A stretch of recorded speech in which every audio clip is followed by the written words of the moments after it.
Welcome to Talking Business. I'm your host, Darcey Edwards with Queen Bee Leadership Training. Talking Business is just that.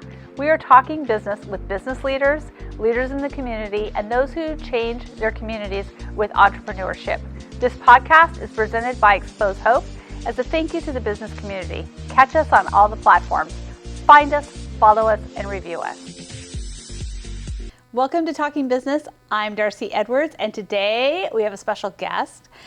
I mean, everyone's special, but super special, is Miss Maryann Remsburg.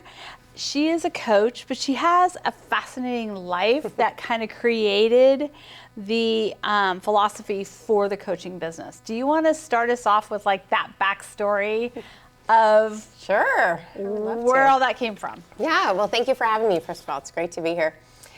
So life should be an adventure. I really believe that, and I think God grew that in me and my husband through the years by living overseas. So we lived internationally for 18 years in Saudi Arabia, South Korea, and Kenya. I got them out of order. We started in Kenya, but really through that time we saw, God has us designed for challenge. He has us designed to grow. He has us designed to live adventure. And so, yeah, we had a lot of adventures. I'll put it that way. A lot of things, looking now, I think I never would have guessed, those life challenges and life adventures I would have gone on. I probably would have run away and said oh, no, that's too much. But he takes you step by step, and then it's there. And now I really believe, and that's what I try to help my clients do too, is to not hold back from fear, not hold back because of those, but say, okay, I'm willing to step into that challenge and grow from it. Right. Well, and especially the last 2 years we've had has been nothing but a challenge, right? Yeah. And so if you're shrinking away from that, but I also believe too, the past traumas or adventures, that's a great way to put it, build you. Yeah. And so along the way, you got through that challenge, you got through that adventure. When this adventure comes up, you're like, I've been there, done that, got that t-shirt. Can you share, so some of your adventures that you've had? I mean, you're like, yeah, that was life, but we look at it and we'll go, oh my gosh. So what are some stories from that time period of adventures? I like what you said, first of all, just touch on that I do think you step out in one small thing and then you're like, oh, I have a friend who says, but did you die? No. Okay, you grew.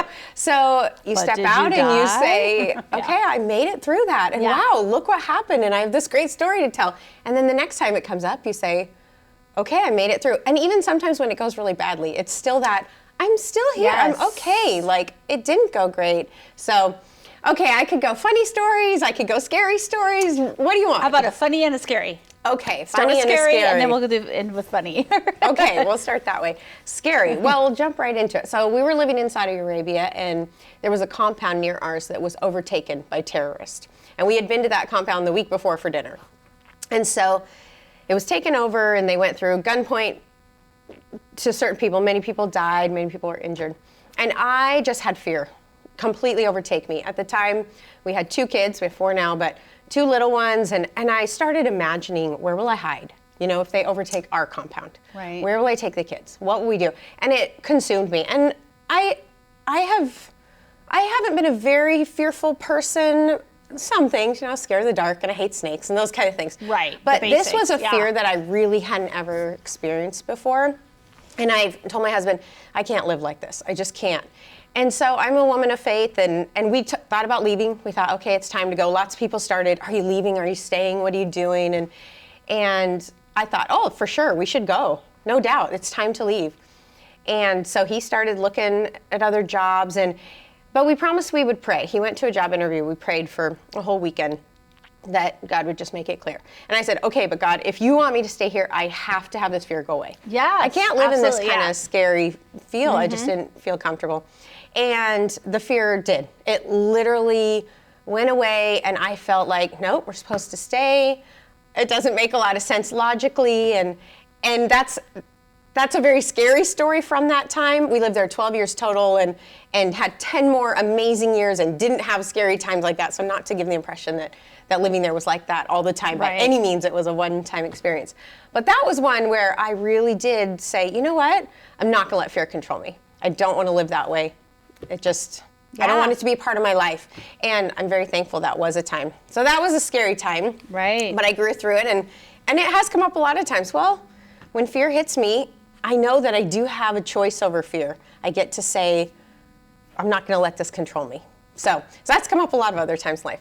A funny one. Absolutely, I bet. Yeah. And I kind of want to jump onto that, where fear does consume people. And in the last 2 years, there was so much information, and it made people, I've watched people become filled with fear. Yeah. People who would have this adventurous life. Yeah. And then, 2 days later, they'd hear something, they're like, I'm never traveling again. Yeah. And so getting past that fear was, like you said, it was a decision that you had to make, and then it was gone. Yes, you prayed about it. Yeah. You did all that. But you made the decision to know that it was decisionable. Yeah, and not to downplay. I understand things really grip you, and grip people out there. But I do really believe in control. We have control over our thoughts. We have control over our feelings and our actions. And I think if you can start changing your thoughts, and I think like you're saying, these last couple of years, people have had to address their mortality. Right. That's our biggest, right? Like, okay, fear of speaking, public speaking is, they say, scarier, but really mortality, is okay, once you can address that and you can think that through and, okay, yes, I could die. I think a lot of people haven't ever really thought of that. Right. If you can get logically past that, knowing, you have to deal with that, but what else? What else is tougher? You can deal with anything else that comes up. What people think of you, or failure in your business, or resiliency past stuff that's tough. You can okay, what do I want to tell myself about this situation? That affects how we feel, and then what we choose to do from it. So absolutely, I agree with all of that. Okay, so funny story. Okay, funny story. This is just a silly one that came to mind. Is we were living in Kenya. My husband and I, we went over there. I moved over at 23 years old, so I'm young. I'm young at this time. And it was our first Christmas away from home, and Christmas Eve. We had this old Range Rover. So imagine kind of the rickety kind. We literally would tie things together with twisty ties to keep it running, kind of thing, right? So we decided we're going to go out to the Masai Mara on Christmas Eve. And we get out there, the car breaks down, which it did a lot on us. And my husband's fiddling, and I'm like, I'm just going to go walk around. And so I go walk down to this river area, and there's this old Maasai man. I don't know if you can picture the Maasai. They wear red. They have really big ear loops, lots of beaded necklaces.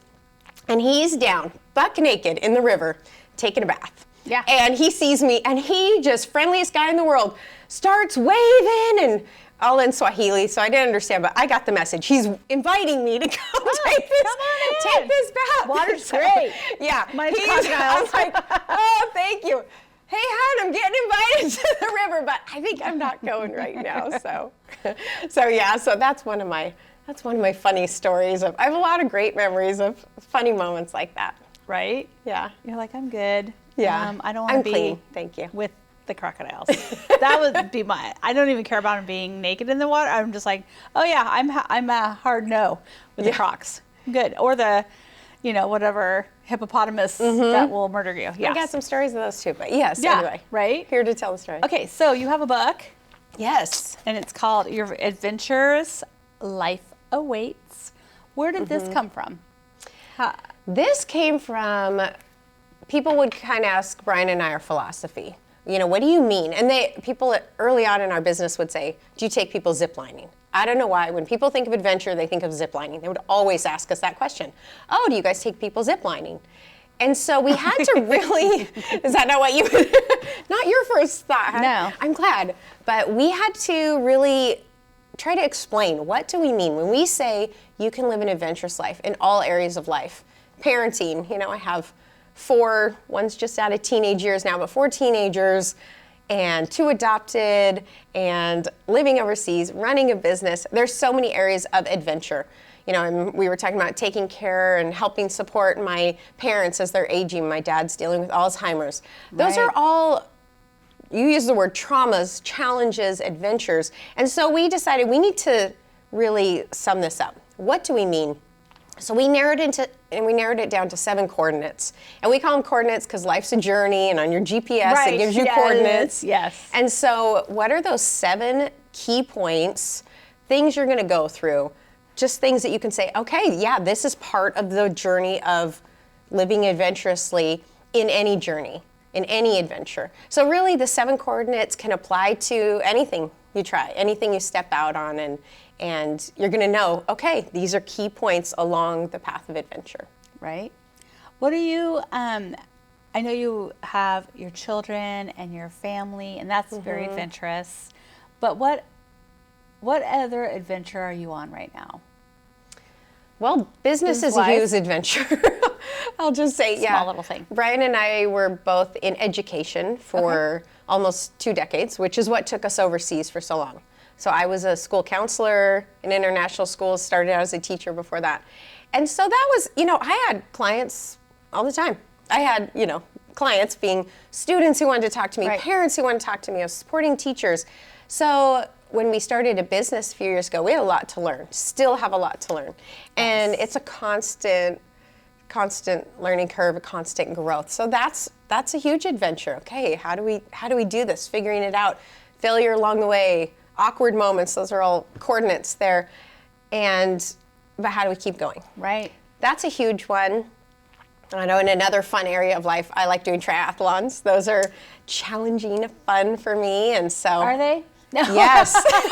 You gotta try one. Oh yeah, okay. So that's a fun thing I like doing. I'm doing a small one with my 18-year-old in a few weeks, and then I have this dream of doing a bigger one again in the future, so. That's awesome. You keep taking care of yourself. Okay, so how hard was it for you to write a book?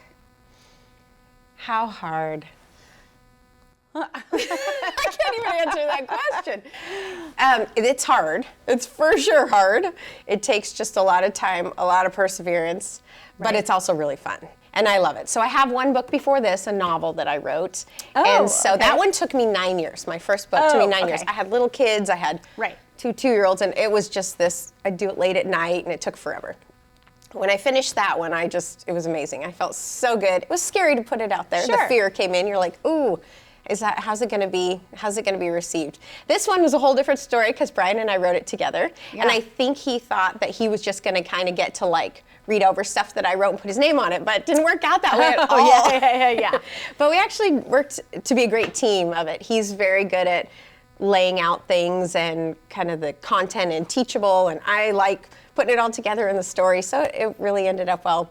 And I'm writing another one now, so I have another one I'm hard at work on. It's almost done, and so yes, it's hard, but it's kind of this thing that now I love doing, and I love my days of writing, and it is awesome. But it takes a lot of time, and really, what is the message? I think that has to be clear. What am I really wanting to share? What am I so passionate about that I will stay up late to work on it, that I will carve out days and time away from other things to do it? You'll take the time to do it. Yeah. What's the other one that's coming out? When can we expect that? I am hoping that it will be out probably by September is my goal. Oh, nice. Okay. So, almost done with all the rough draft. Editing has started and things. And it's actually a takeoff of the 7 coordinates, but it's really going to be written to people who are believers in Christ. And it's the idea of saying, what is he calling you to do? Right. So really, don't hold back in fear for that. And I use the 12 disciples as examples. So if you're familiar at all with the 12 disciples, they're the examples. Here it's stories of international living as the examples, and that book will be just a different focus with the same message of get out there, don't let fear hold you back, do what you feel you're passionate about. Where would you go anywhere in the world if you could? Oh, my list is too long. Right? Me too. I've been to about 40 countries, and I have so many more I want to go to. Top couple are Ireland, New Zealand, Australia, Iceland would be a few that I really am excited to go to before too long. And Spain. Oh yeah, Spain. Yeah, I want to do the, I'm blanking on the name. The Way, the El Camino. Yes. Yes, I want to hike that. I love to hike. I do the Pacific Crest Trail as many nights in the summer as I can, but I would like to do that one. So that sounds very adventurous. Yeah. Super fun. I love to travel. Where's your favorite place you've been? Oh, same. There's so many different places and they're all different. And so I'm the same way. Like I like going to new places and checking them out and seeing Spain is on my list, Italy. I've been to Roatan. I love that. I'd live there. And that's where Honduras, it's off of Honduras. I'd love to go to Africa with somebody. I know what they're doing, so I wouldn't have a fear, right, of the crocodiles. The crocodiles are a big thing for you, aren't they? They are, and you know what's funny? The terrorist, all right, I think I'm pretty good. I can handle that. I can talk my way out of that. But that crocodile, I can't talk to him. And I can't, I feel like I could probably, the building bombed next door. Oh, well, what are the chances that's going to happen again? Probably not. Yeah. But that crocodile's going to eat me. You can do it. I believe in you. I know, right? Yeah. My husband's like, no crocodile even cares about you. So what is your plans for the future in the next 3 to 5 years? I know you're taking care of your dad and your kids, and that's really going to be a chunk of your time. But what are some things that you're looking forward to besides getting that book done? Yeah, so the book I am really excited about being more of a catalyst for speaking and getting to really get out. I love to speak. I love to be with groups to encourage them, workshops, things like that. So the fall is really, I'm looking forward to more of that. Getting out in front of groups, traveling with some. I do love to, I'll go, If you need me to come speak somewhere, I'll go. Me too. That's right. So so that is a goal of mine, that get the book done and then really have that chance to share it a bit more. Excellent. Where can we find you? So people can My connect website, with you. Is adventurouslife.net. That's where our website is. You can set up a complimentary call. I love to talk to anybody, whether it's you want to talk book writing, coaching, international adoption, whatever. Excellent. That's the best place there. Awesome. Well, thank you so much for joining us. Thanks for having me. Go get our book. Okay. Your adventurous life awaits. Love it. Thank you, Darcey.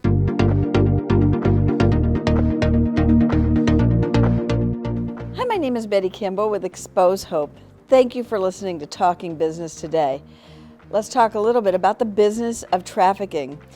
Right now in Portland, trafficking, we're the #1 in the United States. Help us help ladies and gentlemen leave the life by donating at xposehope.com/donate. Thank you for listening to Talking Business, brought to you by Xpose Hope. We can be found on all of your favorite podcast platforms, YouTube, iTunes, all of them. Also, be sure to like us, share us, and leave a comment. Who do you want to hear from? We want to know.